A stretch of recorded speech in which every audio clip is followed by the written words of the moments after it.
బ్రిటన్లో డైరెక్ట్ ప్రత్యక్ష ఎలక్షన్ ఒక ఎత్తు, పరోక్ష ఎలక్షన్స్ మరొకటి ఎత్తు. ఈ కౌన్సిల్స్ అంటుంటారు, మనకు ఉన్నటువంటి మున్సిపాలిటీ టైప్ కార్పొరేషన్స్ టైప్లో ఉన్నటువంటి.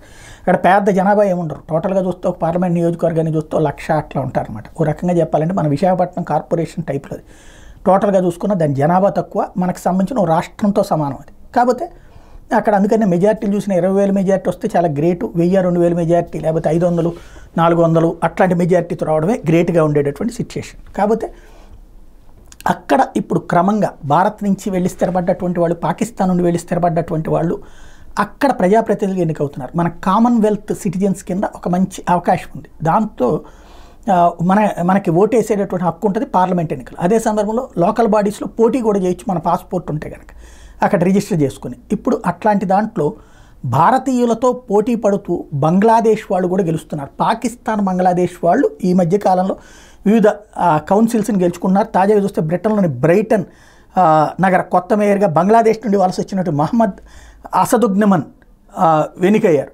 ఇట్లాగా బంగ్లాదేశ్ నుంచి వచ్చిన వాళ్ళు, పాకిస్తాన్ నుంచి వచ్చినటువంటి వాళ్ళు వరుసగా ఎన్నికవుతూ వస్తున్నారు అక్కడ.